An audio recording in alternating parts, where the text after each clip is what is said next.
I-share ko po ang napakasarap at napakasustansya at mabitaminang salad, pwedeng palaman, ice cream at noodle soup. Ito na po yung ating mga kakailanganin. So optional po yung dates. Kapag walang dates, wala namang problema. So may honey syrup naman. Ayan, so umpisahan po natin. Pakinggan niyo po ang procedures. Alhamdulillah. Ito na po yung ating sariling ingredient ng coleslaw, pero gagamit po tayo ng carrots. Ayan, naka-chop na po siya. At ilalagay pa po natin to sa chopper. At meron tayong dates. Ayan, so ngayon wala nang buto yan, yung nandito sa may baba. Ayan po. So kailangan inalis na yung buto. Then kakailanganin natin ng honey syrup at ang tinatawag na mayonnaise. Ayan, at of course yung tuna. Ayan. At so bismillah. Proceed na po tayo sa procedure. So, first of all, is ilalagay natin to sa chopper. So, ayan. So, be sure na naka-even yung tinatawag na paglagay para yung blade ay madali siyang makakamove. Ayan. So, ngayon. Ito na po. Then, close natin. Ayan. So, of course, ito na yung ating chopper. Ito sa, ano po, pag-chop ng vegetable at kahit na po karne pwede po dito. So ngayon gagamitin natin siya sa ating pag-chop ng carrots na para maging smooth.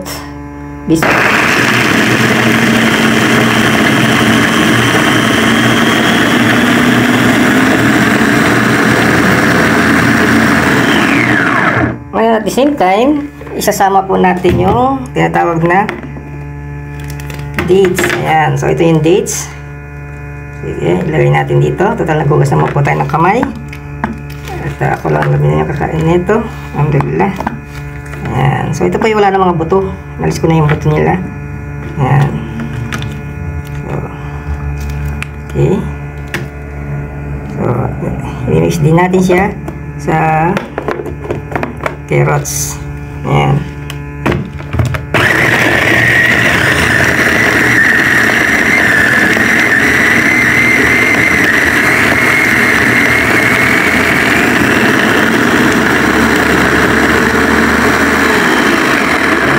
Mapapansin nyo po pagka-smooth na yung pagka-grind nya is talagang smooth na yung kakanyang pagkaka-sliced.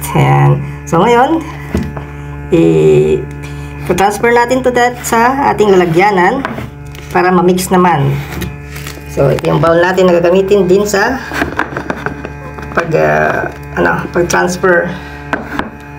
So naman ako itong dito. So sayang naman. Marami to Ayan. Nasa taas, minsan sila nagtatransfer sa taas at lumidikit. Ayan, so kunin muna natin to para at least walang masasayang. Ayan. At the same time, itong blade din minsan mayroon din lumidikit sa mga mismong blade, so maingat lang sa tinatawag na pag hawak ng blades. Ayan. Tapos, so ito na po yung ating na-mix na carrots at dates. So dalawa na po yung nandito. Na-mix na yung, na-grind na yung mix ng dates at carrots. So napaka-nutritious at maraming vitamin ang makukuha. Ayan. So, hindi natin para talagang makuha.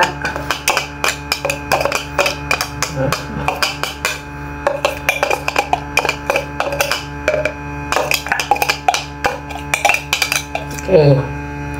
So, so ngayon natin i-mix ang ating mayonnaise. Ayan. So, lagyan natin na siya ng mayonnaise. So, depende po sa inyo kung gumamit kayo ng cream. So, pwede rin yung cream na cheese. Or, sa pagkakataon ito, gagamitin natin siya ng mayonnaise. Ayan. Okay, ngayon.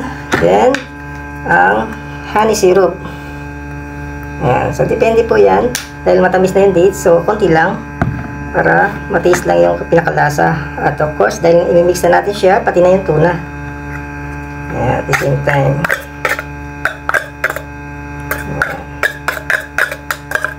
Okay. So, na let's start ng mix na. Actually, tapos na. Tapos na yung ating mix na lang ang gagawin. No? Mix. Then, ang gagawin ko, sa pagkakataon ito kasi, itong ating finish na napaka-nutritious na salad, tuna with carrots at dates, at mayroong mayonnaise, pwede itong ipalaman sa tinapay no? Sa sandwich, especially sa mga brown bread, mga nutritious na yung brown bread.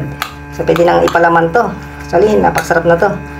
Then at the same time, pangalawa, pwede rin po itong as per serving ng salad, no? So as is, salad na to. Carrot salad na siya. Tapos pangatlo, so may una yung pwede siyang ipalaman, then as is na salad. Pangatlo, pwede rin siyang i-ref, i-ref ito at magiging ice cream na pagka tumigas. Masarap din dahil meron siyang cheese.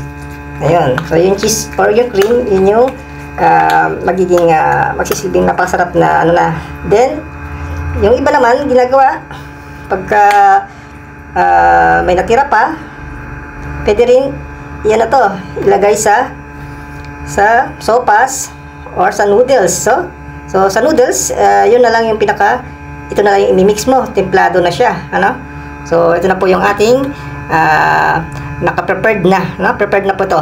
So gagawin ko, ita-transfer ko lang siya dito sa ating bottle kasi ilalagay ko siya sa ref.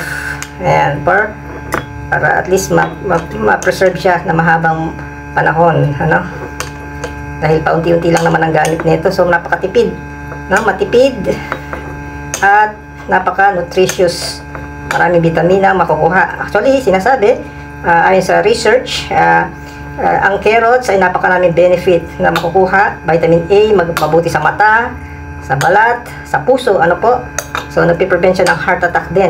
Yun ang benefit ng carrots. At sa dugo, napakainam din, nagkakaroon tayo ng sapat na dugo sa ating pangatawan. Ayan. So, half na ang bottle yung ating nakuha. Ayan. So, ito na. So, pwede natin ito i-preserve na sa fridge. Ayan. So, pwede natin i-preserve sa fridge.